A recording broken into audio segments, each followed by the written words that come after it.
Nadchýna vás elegancia koní, ich rýchlosť a krása?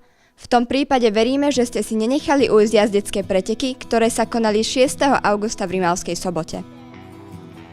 Kone ako pre všetkých jazdcov, tak aj pre organizátorku tohto podujatia veľa znamenajú. Vyrastala v koniarskej rodine a od svojich 6 rokov začala jazdiť. Bez koní si svoj život nevie predstaviť. Oni mi dávajú nejakú silu, nejaký doping i stále vpred.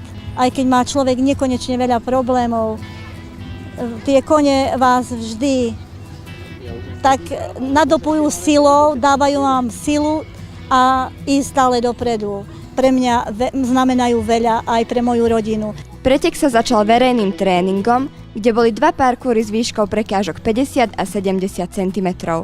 Priestor dostali najmä mladší jazdci. Veľkým pozitívom je, že usporiadateľ a vlastne mesto a všetci sponzori dali prednosť tým deťom, ktoré štartovali ráno v tých súťažiach, kde sa vlastne vzdelávajú, vychovávajú spolu s skúsenými jazdcami a kde vlastne sme hodnotili štýl toho jazdca, ako jazdec si počínal v tom verejnom tréningu, kde sa vlastne bralo do úvahy jeho výstroj, jeho správanie na parkúre, takisto trestné boli samozrejme a čas, ale veľkým pozitívom bolo ocenenie všetkých jazdcov súťaží, vlastne to bolo také prvé nakopnutie do ich športovej sezóny a možno aj športového života ako v celku.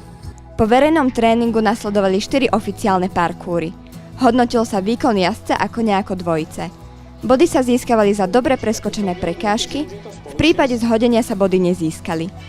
Výhodou tejto súťaže je žolíkové skákanie, je súťaž so žolíkom, kde za jazdec skočí žolíka, má dvojnásobný počet prekážky číslo 10, to znamená, že má 20 bodov, avšak veľkým rizikom je zhodenie prekážky, kde sa odratáva 20 bodov dole, takže buď pláč, alebo slzy šťastia z skočenia žolíka, alebo prepad na dno štartovej listiny. Preteku sa zúčastnili jazdci nielen zo Slovenska, ale aj Maďarska a Bieloruska. Ako dlho jazdíš a aké boli tvoje začiatky? No tak jazdím od 2010. Vlastne cez leto 2010 som začal. Dotiahla ma k tomu moja sestra mladšia, tak ako som už hneď vedel, že tomuto sa budem venovať. Čo pre teba znamená jazdenie a celkovo kone? Je to pre mňa, že sa niečomu venujem, že nemusím byť len doma, ale že mám nejaký koníček a že ma posúvajú ďalej v živote a tak. Som akože šťastná, že môžem jazdiť.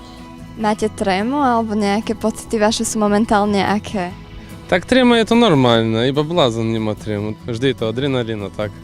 Ako dlho jazdíte a čo pre vás jazdenie znamená? Так яздение это при меня работа моя. Работа, которую mám rád a которую už robím 17 rokov. Vlastne. Takže jediné, čo viem, jazdiť na koniach poriadne.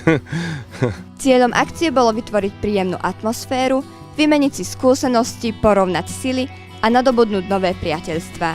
Najväčšiu poctu mám asi takú, že keď príde jazdec za vami a povie, že cítim sa tu dobre a budem sa sem rád vracať, tak si myslím, že to je viac, ako by ste čakali. Dnes myslím, že sa mi splnil sen. Môj otecko sa ešte dožil 10. ročníka a dcéra zaskákala veľmi pekne. A takisto aj moje deti z jazdeckého klubu mi urobili obrovitánsku radosť. Diváci si tento deň užili spolu so súťažiacimi. Niektorí fandili kamarátom, iní si prišli pozrieť jazdecké výkony. Podľa mňa je toto super, akože je tu fajn atmosféra, príjemní ľudia a vidím koníky. Odkiaľ ste sem prišli a čo vás sem priviedlo? No, prišli sme z Bratislavy, ideme do Gemerskej hôrky na dovolenku na celý týždeň a dúfame, že uvidíme jaskyne tunajšie. A tu sme sa zastavili, lebo sme zbadali kone. Máte aj vy vzťah ku koňom? Ale áno, ale taký viac vzdialený. Bližšie by som k tomu koňovi nešla. Jazdectvo je úžasný šport, o čom sme sa mohli presvedčiť aj dnes. Pre televíziu Rimava Michaela Bartóková a Bandy.